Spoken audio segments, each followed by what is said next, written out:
Hello guys, welcome back to our channel. അപ്പോൾ ഇന്ന് ഞാൻ പറയുന്നത് ചെമ്പനീർ പൂവിൻ്റെ എപ്പിസോഡാണ്. അപ്പോൾ ഇന്നലെ എല്ലാവരും കണ്ടിട്ടുണ്ടാവുമല്ലോ, നമ്മുടെ ബീരാനിക്ക അങ്ങോട്ടൊരു കഥ ഉണ്ടാക്കി പറയാൻ പോവാണ്. ശ്രുതിയുടെ അച്ഛൻ എന്താ ശ്രുതിയെ കാണാൻ വരാത്തതെന്ന് നമ്മുടെ അച്ഛമ്മ ചോദിക്കും. അപ്പോൾ ബീരാനിക്ക മനസ്സിലിങ്ങനെ വിചാരിക്കും, ഞാൻ തന്നെ ഒരു കഥ അങ്ങ് ഉണ്ടാക്കി പറയാമെന്ന്, അടിപൊളിയാക്കാമെന്ന് വിചാരിച്ചിട്ട് ബീരാനിക്ക അങ്ങ് ചെയറൊക്കെ അവരുടെ എടുത്തിട്ട് അവിടെ ഇരുന്ന് ഒരു കഥ അങ്ങ് പറഞ്ഞു തുടങ്ങും. അതായത് ശ്രുതിയുടെ അച്ഛന് പൈസ എന്നുള്ള വിചാരം മാത്രമേ ഉണ്ടായിരുന്നുള്ളൂ. അതിനിടയ്ക്ക് അദ്ദേഹം സ്വന്തം ഭാര്യയും മകളെയും നോക്കാൻ വേണ്ടി മറന്നുപോയി.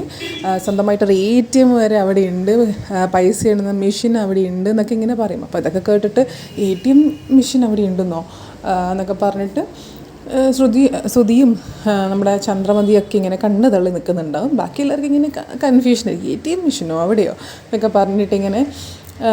അപ്പോൾ എന്നിട്ട് ഇങ്ങനെ പറഞ്ഞു തുടങ്ങും. അപ്പോൾ അതിൻ്റെ ഇടയ്ക്ക് കുടുംബം നോക്കാൻ മറന്നുപോയി. അങ്ങനെ സ്വന്തം ഭാര്യയ്ക്ക് അസുഖമുള്ളത് അയാൾക്ക് മനസ്സിലായില്ല, ശ്രുതിയുടെ അച്ഛന് മനസ്സിലായില്ല. അങ്ങനെ ശ്രുതിയുടെ അമ്മ എല്ലാവരും വിട്ടു പോയി. ശ്രുതിക്ക് അതിൽ ഭയങ്കര വിഷമമുണ്ട്.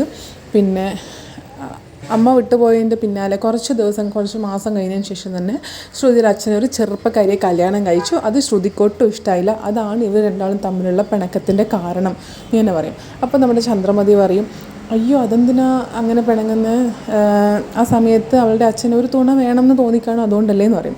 അപ്പോൾ നമ്മുടെ ബീരാനിക്ക ഇങ്ങനെ മേലോട്ടേക്ക് നോക്കിയിട്ട് ചന്ദ്രമതിയുടെ നേർക്ക് എന്നിട്ട് പറയും, അതെങ്ങനെ ശരിയല്ലാതാവും. ഇപ്പം ഉദാഹരണത്തിന് നിങ്ങൾ മരിച്ചു എന്ന് വിചാരിക്കുക എന്ന് പറയും. അപ്പോൾ ചന്ദ്രമതിക്ക് പേടിയായി, ഞാൻ മരിച്ചിട്ടൊന്നുമില്ല എന്നൊക്കെ പറഞ്ഞിട്ട് ഇങ്ങനെ ചന്ദ്രമതി ഇങ്ങനെ പറയും. അപ്പോൾ പറഞ്ഞ് ഒന്ന് ഊഹിക്കുകയെന്ന് ഇങ്ങനെ ബീരാനിക്ക പറയും. അപ്പോൾ മരിച്ചു എന്ന് വിചാരിക്കുക, മരിച്ചിട്ടൊരു 3 മാസത്തിന് ശേഷം ഇദ്ദേഹം ഒരു ചെറുപ്പക്കാരിയെ കല്യാണം കഴിച്ചു എന്ന് വിചാരിക്കുക. അങ്ങനെ കല്യാണം കഴിച്ചു കഴിഞ്ഞാൽ നിങ്ങളുടെ മക്കൾക്ക് ഇത് ഇഷ്ടപ്പെടുമോ എന്നിങ്ങനെ ചോദിക്കും. അപ്പോൾ എല്ലാവർക്കും ഏകദേശം കാര്യം മനസ്സിലായി, ഇഷ്ടപ്പെടില്ല എന്നുള്ള കാര്യം. അപ്പോൾ ചന്ദ്രമതി പറയും, എന്നാലും നിങ്ങൾ ഉദാഹരണം അത് വേണ്ടായിരുന്നു, എന്നെ തന്നെ ഉദാഹരണം ആക്കണ്ടായിരുന്നു എന്ന് പറയും.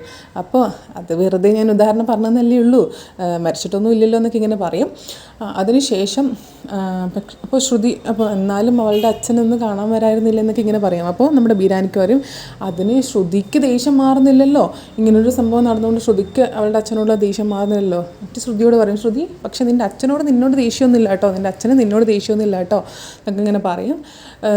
ഇവിടുത്തെ എന്താ പറയുക, ശ്രുതിയെ കാണുന്നതും ഒക്കെ ഉണ്ട് അദ്ദേഹത്തിന്.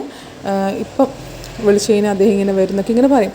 അപ്പോൾ സാറില്ല മോളെ, സ്വന്തം അച്ഛനല്ലേ, ദേഷ്യമൊക്കെ അങ്ങ് മറന്നേക്കെന്നൊക്കെ ഇങ്ങനെ ശ്രുതിയും ഇങ്ങനെ എല്ലാവരും ഇങ്ങനെ വിചാരിക്കും. അപ്പോൾ എന്നിട്ട് അപ്പോഴത്തേക്ക് ശ്രുതി എന്നിട്ട് ഇത് പറയാൻ തുടങ്ങുമ്പോഴേ പറയുന്നുണ്ട്, എന്തിനാളെയാ ചെയ്തതൊക്കെ ഇവിടെ പറയുന്നതെന്നൊക്കെ ഇങ്ങനെ പറയും.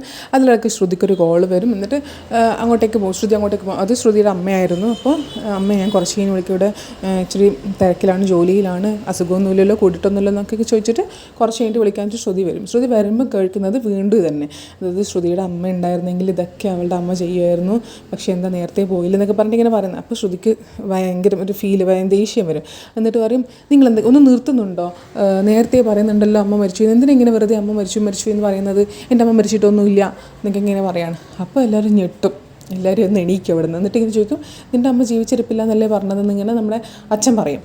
അപ്പോൾ ശ്രുതി ഒന്ന് കൺഫ്യൂഷൻ ആയിട്ട് പറയും, അത് എൻ്റെ അമ്മ ഇപ്പോഴും എൻ്റെ മനസ്സിൽ ജീവിച്ചിരിപ്പുണ്ട്, അമ്മ മരിച്ചുപോയി എന്ന് വിശ്വസിക്കാൻ എനിക്ക് ഒട്ടും താല്പര്യപ്പെടുന്നില്ല എന്നൊക്കെ ഇങ്ങനെ ശ്രുതി പറയും. അപ്പോൾ എല്ലാവരും ഒന്ന് ഇങ്ങനെയൊക്കെയാണ് സംഭവം മനസ്സിലാക്കും. അപ്പോൾ എനിക്ക് ശ്രുതി ഇങ്ങനെ കാര്യമാകും. അപ്പോൾ ശ്രുതിയും ചന്ദ്രമതിയും കൂടെ ഒന്ന് സമാധാനിപ്പിക്കും, സാറില്ല പോട്ടെ, മോൾക്ക് ഞാനില്ലേ എന്നൊക്കെ പറഞ്ഞിട്ട് ഇങ്ങനെ ചന്ദ്രമതി പറയും. എന്നിട്ട് വിഷമിക്കൊന്നും വേണ്ട എന്നൊക്കെ ഇങ്ങനെ പറയും. എന്നിട്ട് മോളെ ഒന്ന് കാണാൻ വരാൻ വേണ്ടി പറയാമെന്നിങ്ങനെ അച്ഛനോടൊന്ന് പറയാമെന്ന് നമ്മുടെ അച്ഛമ്മയും പറയും. അപ്പോൾ പറയും, ഇപ്പോൾ ഇവിടുത്തെ കാര്യങ്ങൾ പറഞ്ഞു കഴിഞ്ഞാൽ അദ്ദേഹം ഓടിയെത്തും, ശ്രുതിയും കാണാൻ വേണ്ടി ഓടിയെത്തും ഇങ്ങനെ പറയും. അങ്ങനെ ദേഷ്യപ്പെട്ടതിന് അങ്കിളിനോട് സോറിയൊക്കെ ശ്രുതി പറയും. എന്നിട്ട് അതവിടെ കഴിയും. എല്ലാവരും മൂഡ് ഞാൻ സ്പോയിൽ ചെയ്തെന്നൊക്കെ പറഞ്ഞിട്ട് ഇങ്ങനെ ശ്രുതി ഇങ്ങനെ സോറി പറയും. എന്നിട്ട് അതവിടെ കഴിയും. പിന്നെ കാണിക്കുന്നത് പിന്നെ എല്ലാവർക്കും കരിമ്പ് പൊട്ടിച്ചു കൊടുക്കാൻ വേണ്ടി ശ്രുതിയോട് പറയും. അപ്പോൾ ശ്രുതി അതെടുത്തിട്ട് വരും, പൊട്ടിക്കാൻ പറഞ്ഞിട്ട് അവന് പൊട്ടിക്കാൻ കഴിയുന്നുമില്ല. അപ്പോൾ ഇത് കണ്ടിട്ട് നമ്മുടെ സച്ചി മുന്നോട്ട് വന്നിട്ട് പറയും, അങ്ങോട്ട് മാറി നിൽക്കടാ, ഞാൻ പൊട്ടിച്ച് കാണിച്ചിടാന്ന് പറയും. അപ്പോൾ രേവതി ചോദിക്കും, സച്ചിയേട്ടന് ഇതൊക്കെ അറിയാമെന്ന് ചോദിക്കും. അപ്പോൾ അച്ഛമ്മ പറയും, അവൻ ഇത് ചെറുപ്പം മുതലേ 2 കഷ്ണാക്കും, ഒറ്റ ചവിട്ടം 2 കഷ്ണാക്കും എന്ന് പറയും. അങ്ങനെ സച്ചി എല്ലാവർക്കും ഇങ്ങനെ പൊട്ടിച്ച് കൊടുക്കും. എന്നിട്ട് നമ്മുടെ ബീരാനിക്ക പൊട്ടിക്കുന്ന കണ്ടിട്ട് കാലിനിങ്ങനെ മുട്ടിനിങ്ങനെ അടിച്ചിട്ട് പൊട്ടിക്കാൻ വേണ്ടി നോക്കും. അപ്പോൾ വേദന എടുക്കും, ഉമ്മ എന്ന് വിളിച്ചിട്ട് കരയും. അപ്പോൾ എല്ലാവരും ഒന്നുകൂടെ നിട്ടു, ഉമ്മ എന്നാ. അപ്പോൾ വീണ്ടും മാറ്റും, അമ്മ എന്നാക്കും. സച്ചിക്ക് ആദ്യമേ ഡൗട്ട് ഉണ്ടല്ലോ, ഇതിലൊരു ഡൗട്ട് തോന്നി. അപ്പോൾ ബിരിയാണിക്ക് എന്ത് പറയുമ്പം ഒരു ഇറച്ചി, ബീഫ്, ആട് ഇതൊക്കെ അതിനുള്ളിൽ കയറി വരുന്നുണ്ട് കേട്ടോ. ഇതൊക്കെ കേൾക്കുമ്പോൾ എല്ലാവർക്കും സംശയം ഒന്നും കൂടെ ഒന്ന് വർദ്ധിക്കുന്നുണ്ട്. എന്നിട്ട് അതോടെ കഴിയും. പിന്നെ കാണിക്കുന്നതാണ് നമ്മുടെ വർഷയും നമ്മുടെ മരുമക്കളും അച്ചമ്മയും ചന്ദ്രമതിയും കൂടെ അവിടെ ഇരിക്കുന്നുണ്ടാവും. എന്നിട്ട് നമ്മുടെ വർഷ ഇങ്ങനെ ചോദിക്കും, ഇപ്പം ശ്രുതി ചേച്ചി ഓൾ റൈറ്റ് ആയോ, ഇപ്പോൾ കുഴപ്പമൊന്നുമില്ലല്ലോ എന്ന് ചോദിക്കും. അപ്പോൾ ശ്രുതി പറയും, ഇപ്പോൾ കുഴപ്പമൊന്നുമില്ല, ഓക്കെ എന്ന് പറയും. അപ്പോൾ ഇങ്ങനെ രേവതി ഇങ്ങനെ പറയും, ഇതിൻ്റെ വിഷമം എനിക്കറിയാം, അച്ഛൻ ഞങ്ങളുടെ ജീവനായിരുന്നു എന്നൊക്കെ പറഞ്ഞിട്ട് രേവതി ഇങ്ങനെ കുറച്ച് ഇമോഷണൽ ആവാൻ തുടങ്ങും. അപ്പോൾ നമുക്കത് സഹിക്കില്ല എന്നൊക്കെ ഇങ്ങനെ രേവതി പറയും. അപ്പോഴത്തേക്കും നമ്മുടെ ചന്ദ്രമതി ഇങ്ങനെ അവളെ ശ്രുതിയോട് പറയും, നീ പേടിക്കുന്നു വേണ്ട, നിൻ്റെ അമ്മയുടെ സ്ഥാനത്ത് എന്നെ കണ്ടാൽ മതി, അമ്മയായിട്ട് കാണണ്ട ഇതൊക്കെ ഇങ്ങനെ ചന്ദ്രമതി പറയും. അപ്പോൾ അച്ചമ്മ പറയും, നിനക്ക് ഒരു മരുമക്കളല്ല ഉള്ളത്, ശ്രുതി മാത്രമല്ല മരുമകൾ വേറെ ഉണ്ടെന്ന് പറയും. അപ്പോൾ വർഷയും ഞാൻ എൻ്റെ മോളെ പോലെ തന്നെയാണ് കാണുന്നത്, അവൾക്ക് ഞാൻ അമ്മ തന്നെയാണെന്നൊക്കെ ഇങ്ങനെ പറയും. അപ്പോൾ വർഷ പറയും, എനിക്ക് ഒരമ്മ മതി, ഒരമ്മേനെ തന്നെ ഇവിടെ സഹിക്കാൻ പറ്റുന്നില്ല, കണ്ടാൽ നമ്മളെപ്പോഴും അടിയും വഴക്കൊക്കെയാണ്, അതന്നെ എനിക്ക് കേൾക്കാൻ പറ്റുന്നില്ല, എനിക്ക് ഒന്നിനെ തന്നെ സഹിക്കാൻ പറ്റില്ല, പിന്നെയാണ് വേറെ നിന്നെയും കൂടെ എന്ന് പറയും. ചന്ദ്രമതി ഒന്ന് താണു പോകും അവിടെ. എന്നിട്ട് എനിക്ക് ആൻറ്റി ആയാൽ മതി, അമ്മ ആവണ്ട എന്നിങ്ങനെ പറയും. അപ്പോൾ എല്ലാവരും ചിരിക്കും. അപ്പോൾ രേവതിയൊന്നും ഇങ്ങനെ നമ്മുടെ ചന്ദ്രമതിയോട് ചോദിക്കും. അപ്പോൾ രേവതി അവളെ എന്തിനാണ് അങ്ങനെ കാണുന്നത്, അവളുടെ അമ്മ ജീവിച്ചിരിപ്പുണ്ടല്ലോ എന്നൊക്കെ ഇങ്ങനെ പറയും. അപ്പോൾ അതവിടെ കഴിയും. പിന്നെ കാണിക്കുന്നത് നമ്മുടെ അവിടെ എല്ലാവരും കരിമ്പ് തിന്നുകൊണ്ടിരിക്കുകയാണ്, ആണുങ്ങളെല്ലാവരും. അപ്പോൾ അവിടെ ബിരിയാണിക്ക് വരും. എന്നിട്ട് നിങ്ങൾ ഇനിയും കരിമ്പ് തിന്ന് കഴിഞ്ഞില്ലേ എന്നൊക്കെ ഇങ്ങനെ പറയും. അപ്പോൾ നിങ്ങൾ കഴിച്ചു കഴിഞ്ഞോ ചോദിക്കും, നമ്മുടെ അച്ഛനിങ്ങനെ ചോദിക്കും. അപ്പോൾ ഞാൻ കുളിയും കഴിഞ്ഞു, അതിൻ്റെ ഇടയ്ക്ക് കരിമ്പും കഴിച്ചു കഴിഞ്ഞെന്നൊക്കെ പറയും.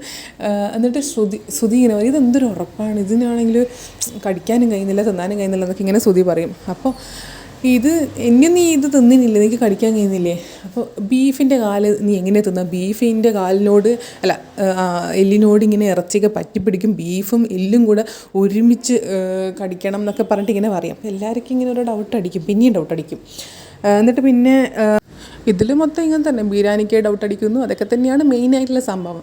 അപ്പോൾ പിന്നെ ആടിൻ്റെ എല്ലാണോ സോഫ്റ്റ്, ബീഫിൻ്റെ എല്ലാണോ സോഫ്റ്റ്, ഉത്തരം പറ എന്നൊക്കെ പറഞ്ഞിട്ട് ഇങ്ങനെ പറയും. അപ്പോൾ സച്ചി പറയും, പിന്നെയും ഇതിൻ്റെ ആട് കയറി വന്നല്ലോ എന്നിങ്ങനെ മഹേഷിനോട് പറയും. അപ്പോൾ അതങ്ങനെ തന്നെ ഇങ്ങനെ പോകുന്നു, ഡൗട്ട് അടിച്ചു പോകുന്നു, ബിരിയാണിക്ക് പിന്നെയും അത് തകർക്കുന്നു, ഇതൊക്കെ തന്നെ നടക്കുന്നത്. അപ്പോൾ ബിരിയാണിക്ക് പറയും, എനിക്ക് ഈ ഗ്രാമങ്ങളൊക്കെ ഒന്ന് കാണണം എന്നൊക്കെ പറയും. ശ്രുതി അതിലിടയ്ക്ക് വന്നിട്ട് ഇത് ഇനി ഇയാളെ സംസാരിക്കാൻ അനുവദിച്ചൂടാ, അപ്പോൾ എല്ലാവർക്കും മനസ്സിലാവും, റെസ്റ്റ് എടുക്കാൻ പറയാമെന്ന് പറഞ്ഞിട്ട് റൂമിലേക്ക് വാ, റെസ്റ്റ് എടുത്തോ, ഉറങ്ങിക്കോ എന്നൊക്കെ ഇങ്ങനെ ബിരിയാണിക്കോട് പറയും. പക്ഷേ ബിരിയാണിക്കാരി ഞാൻ ഉറങ്ങി മടുത്തു, ഇനി ഉറങ്ങിക്കഴിഞ്ഞാൽ രാത്രി എനിക്ക് ഉറക്കം വരുന്നില്ല എന്നൊക്കെ പറയും. അപ്പോൾ ഈ ഗ്രാമത്തിൽ കുറേ കാണാനുണ്ടെന്നൊക്കെ പറയും. അപ്പോൾ സച്ചി പറയും, കുറേ ഉണ്ട്, കാടും മലയും കുന്നും പുഴയും ഒക്കെ ഉണ്ടെന്നൊക്കെ ഇങ്ങനെ പറയും. അപ്പോൾ വാ നമുക്കൊന്ന് ഈ നാടൊക്കെ കണ്ടിട്ട് വരാം, കറങ്ങിയിട്ട് വരാം എന്നൊക്കെ പറയും. ശ്രുതി അപ്പോൾ അനുവദിക്കില്ല, ഇവിടെ ഒന്നുമില്ല, നമുക്ക് ഉറങ്ങാമെന്നൊക്കെ പറഞ്ഞിട്ട് പോകും. പക്ഷേ നമ്മുടെ ബിരിയാണിക്ക് അത് കേൾക്കില്ല. എന്നിട്ട് നമുക്ക് കറങ്ങാൻ പോകാമെന്ന് പറയും. അങ്ങനെ ശ്രുതിയല്ല ബിരിയാണിക്കും സച്ചി മഹേഷും കൂടെ പോവും. അപ്പോൾ ശ്രുതിനെയും കൂടെ പറഞ്ഞു വിടും, ശ്രുതി നീയും കൂടെ പോയിട്ട് വാന്ന് പറയും. പക്ഷേ ശ്രുതിയാണെങ്കിൽ അതിന് തയ്യാറായില്ല, എനിക്ക് ഉറങ്ങണം, ഞാൻ കുറച്ച് ക്ഷീണിച്ചു എന്നൊക്കെ പറയും. അപ്പോൾ ശ്രുതി സമ്മതിച്ചില്ല, നീ ശ്രുതിയും കൂടെ പോയിട്ട് വാന്ന് പറഞ്ഞിട്ട് അങ്ങനെ അവർ 4 ആളും കൂടെ പോവും. അങ്ങനെ കുറേ പോയി അതിലൊക്കെ ഇങ്ങനെ പെട്ടെന്ന് സ്റ്റോപ്പാക്കും. ഇവിടെ ആടിൻ്റെ ശബ്ദമല്ലേ കേൾക്കുന്നത്, ഇവിടെ എവിടെ ആടുള്ളതെന്നൊക്കെ പറയും. എനിക്ക് അത് ഇവിടെ വെള്ളം കയറുമോ, മഴ പെയ്താൽ വീടുകൾക്ക് വെള്ളം കയറുമോ, കഴിഞ്ഞ പ്രാവശ്യം എൻ്റെ വീട്ടിലും വെള്ളം കയറുമെന്ന് പറയും. അപ്പോൾ സച്ചി ഇങ്ങനെ ചോദിക്കും, ഇവിടെ കഴിഞ്ഞ പ്രാവശ്യം പ്രളയം ഉണ്ടായിരുന്നു, മലേഷ്യയിൽ എങ്ങനെ പ്രളയം ഉണ്ടായിരുന്നൊക്കെ ചോദിക്കും. അപ്പോൾ നമ്മുടെ ബിരിയാണിക്ക് പറയും, അവിടെ തടാകത്തിനടുത്ത് ഞാൻ കുറച്ച് വീടെടുത്തിട്ടുണ്ടായിരുന്നു, അപ്പോൾ അവിടെ വെള്ളം കയറും എന്നിങ്ങനെ പറയും. പിന്നെ ചോദിക്കുന്നത്, പിന്നെ സ്കോച്ച് ഉണ്ടോ എന്ന് ചോദിക്കാൻ വേണ്ടി മഹേഷ് പറയുന്നുണ്ടല്ലോ. അപ്പോൾ സച്ചി അത് ചോദിക്കും, അല്ല കുപ്പി വല്ലതും കൊണ്ടുവന്നിട്ടുണ്ടോ എന്നിങ്ങനെ ചോദിക്കും. അപ്പോൾ ശ്രുതി ഇങ്ങനെ എന്തെന്നാണ് നീ വിചാരം മാത്രമേ ഉള്ളൂ എന്നൊക്കെ ഇങ്ങനെ ശ്രുതി ഇങ്ങനെ സച്ചിയോട് ചോദിക്കും.